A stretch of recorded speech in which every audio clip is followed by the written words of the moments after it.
तू नए नए कोमल पत्ते तेरे भी अग्नि के समान है, तो एक काम कर, अग्नि दे, मेरे विरह को शांत कर दे। जब जानकी जी के विरह की व्याकुलता को देखा तो हनुमान जी से रहा नहीं गया। हनुमान जी ने हमेशा रामायण में सुंदरकांड में विचार किया, और यहां भी पहले हनुमान जी ने विचार किया। कपि कर हृदय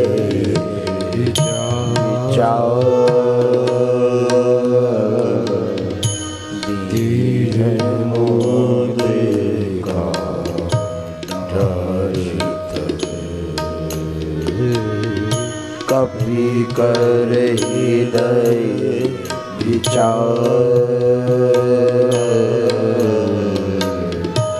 धीर मुद्रिका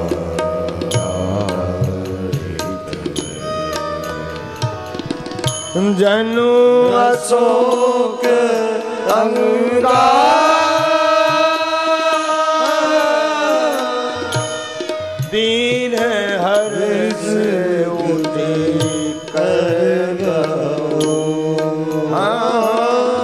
जनु अशोक अंगार दीन हर्ष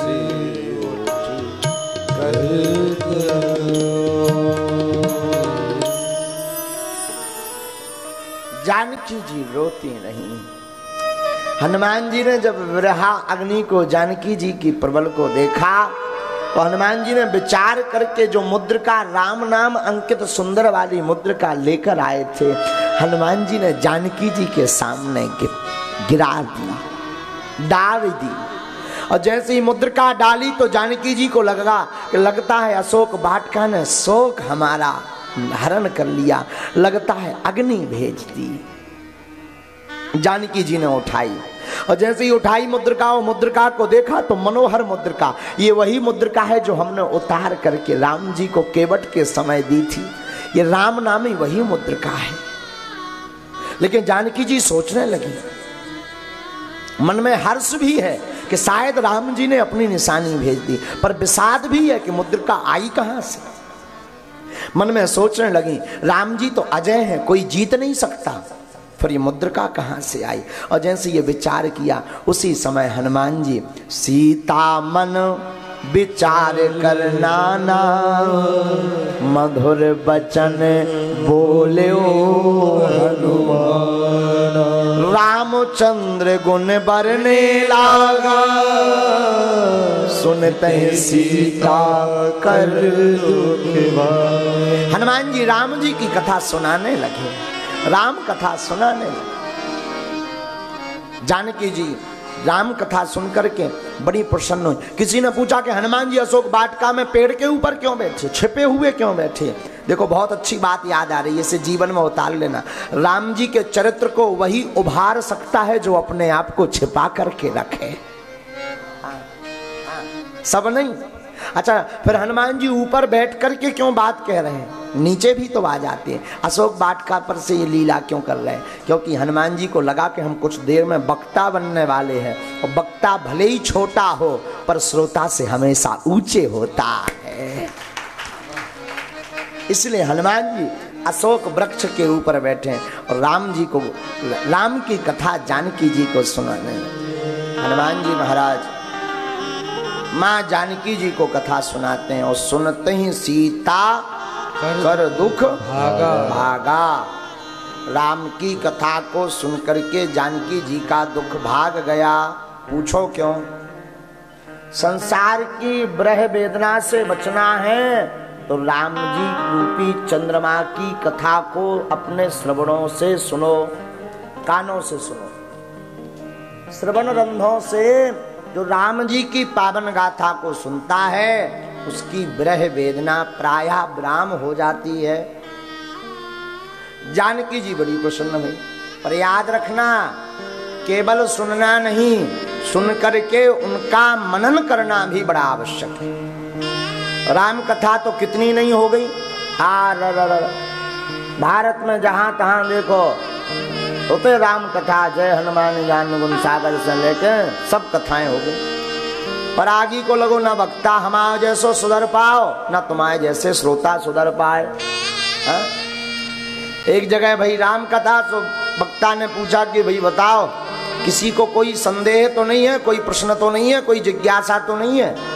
एक भाई साहब खड़े भये, बोले महाराज और तो पूरी कथा समझ में आई, आपने समझाई कम, हमने ज्यादा समझी। वक्ता बोले वाह, बोले बस एक ही बात समझ में नहीं आई या राम राक्षस हते कि रावण राक्षस। सो दो ही हाथ लेके अपने मूड पे वक्ता पटकन लगे।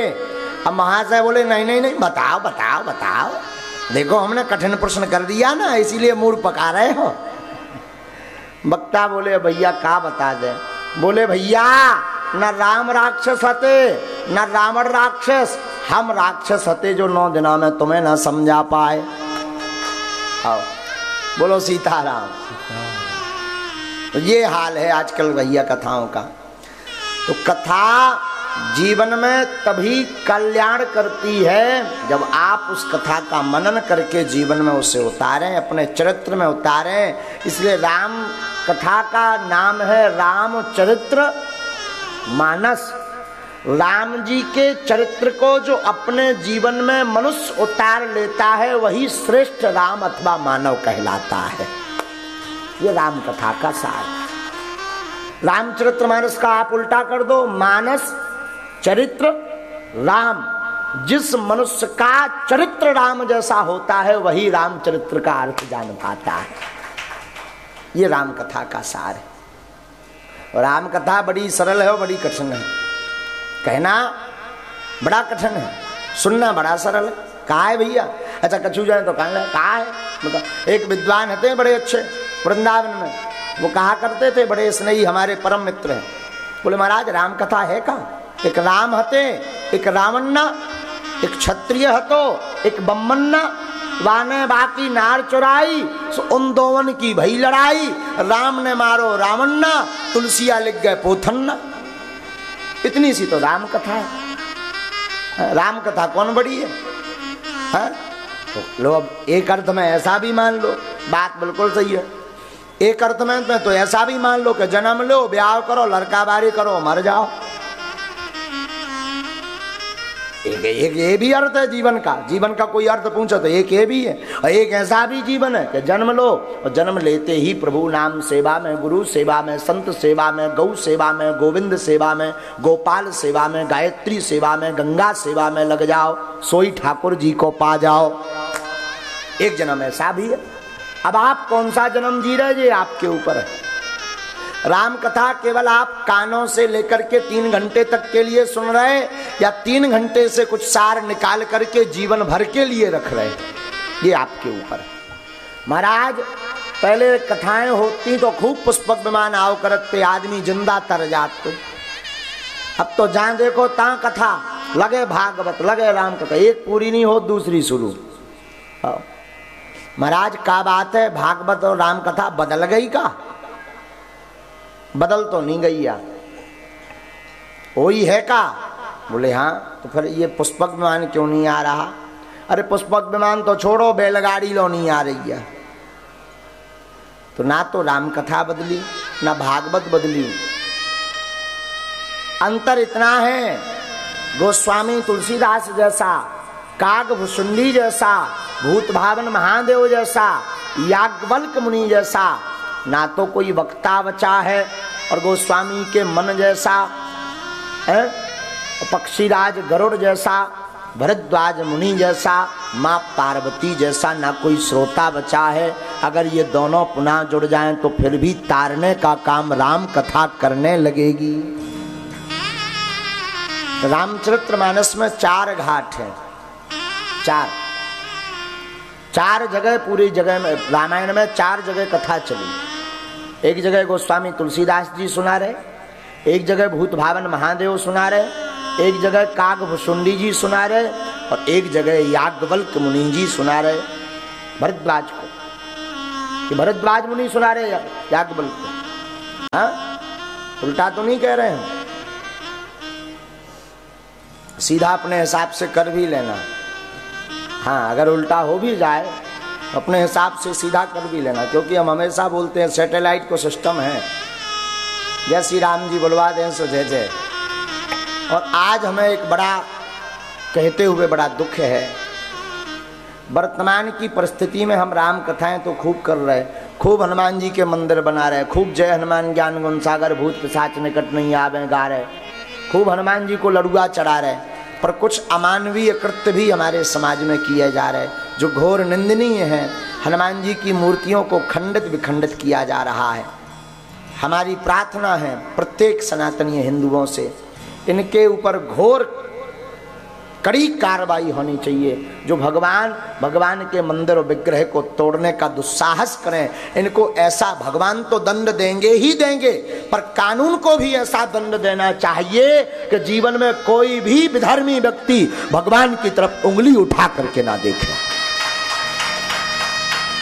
हमें बड़ा दुख है, हमारे आसपास के क्षेत्र की एक घटना है, कहीं पास की राजनगर क्षेत्र की कहीं पास की घटना है, जहां पर एक हनुमान जी के विग्रह को बताया तो जा रहा है कि किसी विक्षिप्त व्यक्ति ने ऐसा किया है, पर विक्षिप्त व्यक्ति ने ऐसा किया तो कल के दिन विक्षिप्त व्यक्ति कुछ भी कर सकता है।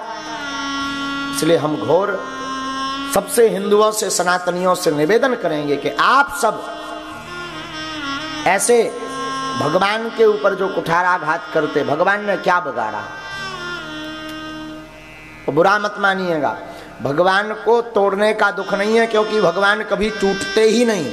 हमें दुख है हम सब सनातनियों की आस्था को तोड़ने का। लाखों करोड़ों अरबों खरबों लोगों की आस्था हनुमान जी से जुड़ी है, देश और विदेश में। हनुमान जी ने क्या बिगाड़ा? भगवान करें आगे के लगन की ठठरी बरे।